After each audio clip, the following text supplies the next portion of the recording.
देखिए सवाल नंबर 9 कहता है कि लोहे का एक टुकड़ा घनाकार है। ठीक है, लोहे का टुकड़ा घनाकार देखने में कैसा है, तो देखिए एक हम चित्र के माध्यम से आपको दिखाते हैं। जैसे देखिए ये क्या है, तो एक जो है ये लोहे का टुकड़ा है और ये देखने में घना आकार है। ठीक है, फिर देखिए कहता है कि जिसका किनारा 14 सेंटीमीटर है, यानी कि ये जो घनाकार लोहे का टुकड़ा देख रहे हैं इसका किनारा यानी कि यहाँ से लेकर यहाँ तक कितना है, 14 सेंटीमीटर। और घन में प्रत्येक किनारा की जो लंबाई है वो बराबर होती है। ठीक है, यानी कि प्रत्येक किनारा 14 सेंटीमीटर। तो इसको हम चित्र पे लिख लेते हैं। यहाँ देखिए ये लोहे का एक टुकड़ा है जो घनाकार है और इसका जो किनारा है ये आपको सवाल में दिया हुआ है 14 सेंटीमीटर। फिर आगे पढ़िए, कहता है कि इस टुकड़े को पिघलाकर एक छड़ बनाई जाती है जिसका व्यास 7 सेंटीमीटर है। देखिए इसको पिघला दिया, ठीक है, आग में डाल के पिघला करके और इसको फिर छड़ बनाया जाता है। यहाँ देखिए इस तरह से एक छड़, यहाँ तो बहुत सारा छड़ है लेकिन आपको हम दिखलाने के लिए चित्र लिए हैं। ये जो आप देख रहे हैं ये छड़ है। ठीक है, तो एक छड़ उसको बना दिया गया। तो छड़ देखने में कैसा लग रहा है, तो बेलन के जैसा लग रहा है। ठीक है, देखिए ये आधार का क्षेत्रफल हो गया, ये लंबाई है छड़ की। ठीक है, तो वही कहता है कि लोहे के टुकड़ा को पिघला करके एक छड़ बनाया गया है।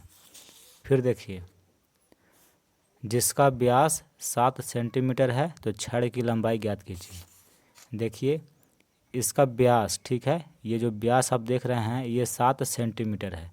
तो इस छड़ की त्रिज्या कितनी होगी, तो त्रिज्या व्यास की आधी हो जाएगी यानी कि 7/2 सेंटीमीटर। तो कहता है कि छड़ की लंबाई, यानी कि देखिए छड़ देखने में कैसा लग रहा है, तो बेलन के जैसा, यानी कि बेलन की ऊंचाई आपको ज्ञात करना है। तो देखिए इसको पिघला करके छड़ बनाया गया है, इसका मतलब है कि इसका आयतन और इसका आयतन दोनों का आयतन बराबर होगा। तो देखिए सवाल नंबर 9, सबसे पहले लिखिएगा कि माना छड़ की लंबाई, आपको इस छड़ की लंबाई ज्ञात करनी है। तो उसको हम मान लेते हैं कि h सेंटीमीटर है। ठीक है, घन का किनारा, घन का जो किनारा होता है उसको L से सूचित करते हैं और ये आपको सवाल में दिया हुआ है कि 14 सेंटीमीटर है। ठीक है, यहाँ देखिए घन का किनारा 14 सेंटीमीटर। तो छड़ की त्रिज्या निकालिए, यानी कि R का मान कितना होगा।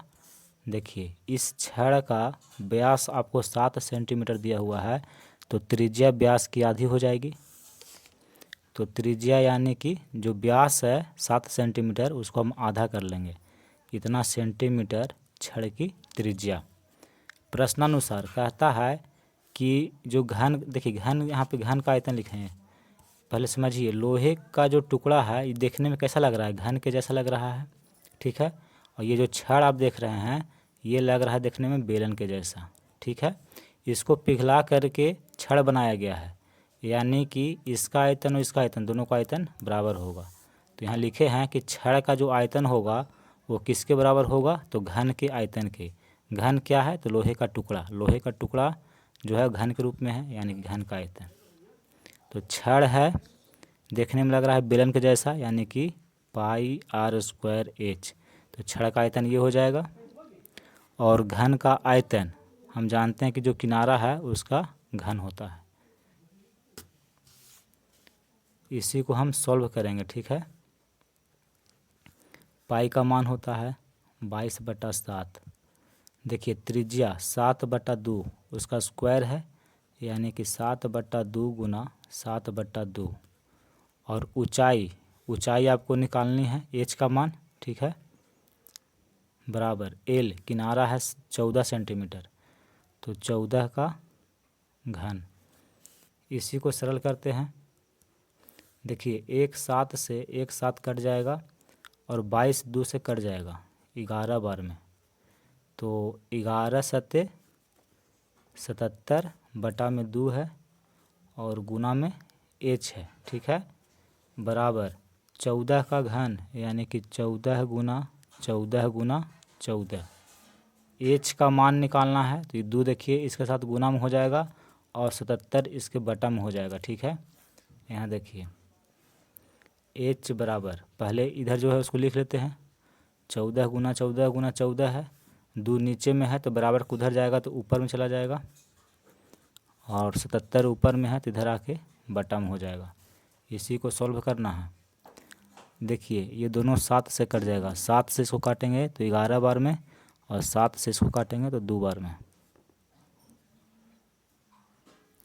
अब जो बचा हुआ है उसको गुना कर दीजिए। देखिए 14 गुना 14 गुना 2 गुना 2 ऊपर में है तो इसको लिख लेंगे 14 गुना 14 गुना 2 गुना 2 और बटा में 11। अब इसको गुना करिए। देखिए जब आप इसको गुना करेंगे, देखिए हम यहाँ कैलकुलेटर में गुना किए हैं तो 784 आया है, ठीक है। तो 784 बटा 11 इतना वर्ग क्या निकाल रहे हैं, एच का मान इतना आया है, ठीक है। तो इसको आप पूर्णांक में भी लिख सकते हैं। देखिए इसका जो आंसर है वो पूर्णांक में दिया हुआ है तो कोई बात नहीं है, इसको इतना से भागा देंगे। देखिए जब भागा दिए तो 71 जो है भागफल आया और शेषफल 3 आया है। तो इसको पूर्णांक में कैसे लिखा जाता है, तो भागफल को यहाँ पे लिखते हैं, शेषफल को यहाँ लिखा जाता है, और ये जो भाजक होता है इसको यहाँ पे लिखते हैं, यानी कि 71 पूर्णांक 3 बटा 11, ठीक है। इसी को आप लिख सकते हैं 71 पूर्णांक 3 बटा 11। तो एच का मान आ गया। एच को हम क्या माने हैं, तो छड़ की लंबाई, यही आपको निकालना है। यहाँ लिख दीजिएगा कि अतः छड़ की लंबाई 71 पूर्णांक 3 बटा 11 सेंटीमीटर होगी। ये आपका उत्तर हो गया। देखिए सवाल नंबर 10 कहता है कि 20 मीटर गहरा तथा 7 मीटर व्यास का एक कुआं खोदा गया है, ठीक है।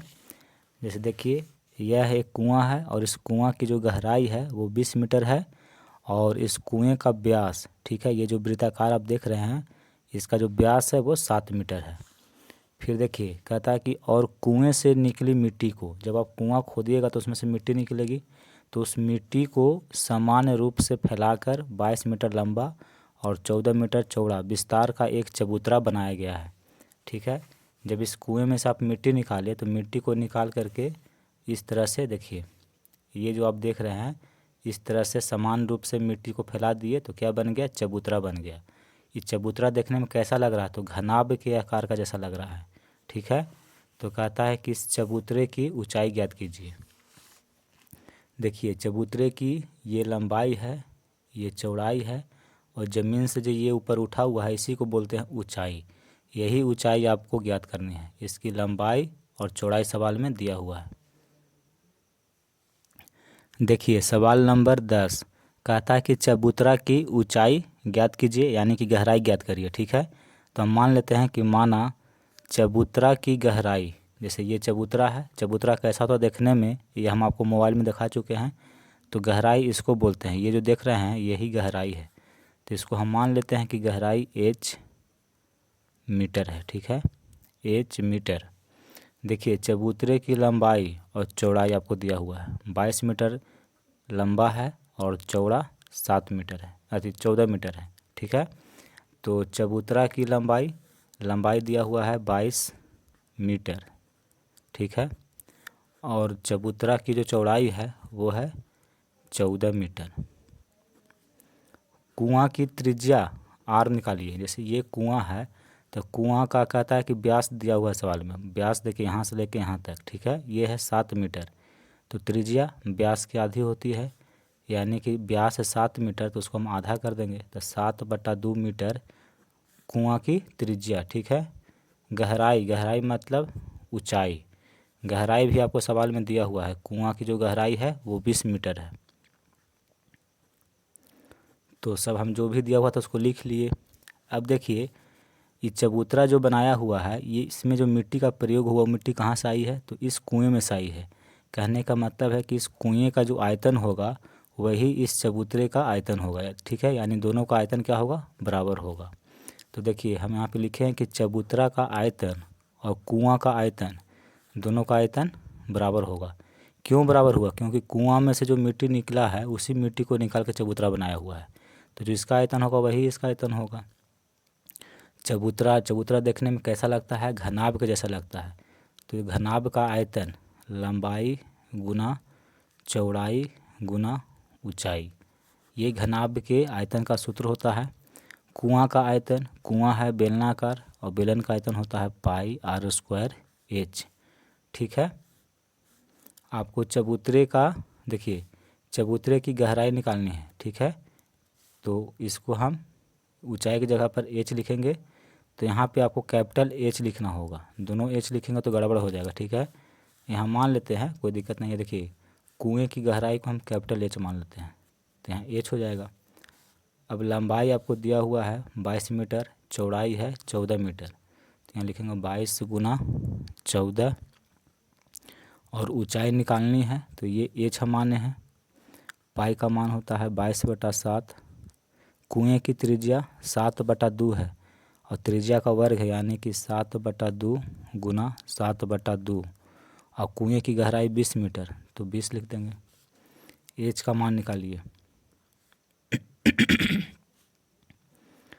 देखिए 22 गुना 14 गुना एच बराबर 7 से 7 कट गया, और 2 से 20 को काटेंगे तो 10 बार में कट जाएगा, और 2 से 22 को काटेंगे तो 11 बार में कट जाएगा। ठीक है, तो जो बचा हुआ उसको लिख लेते हैं 11 गुना 7 गुना 10। एच का मान निकालना है बराबर, इधर जो भी है उसको पहले लिख लीजिए, 11 गुना 7 गुना 10, और ये गुना में है तो बराबर किधर आएगा तो बटम हो जाएगा 22 गुना 14।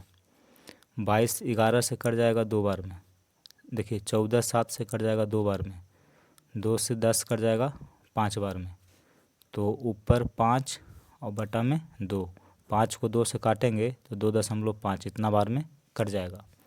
तो एच का मान आ गया 2.5।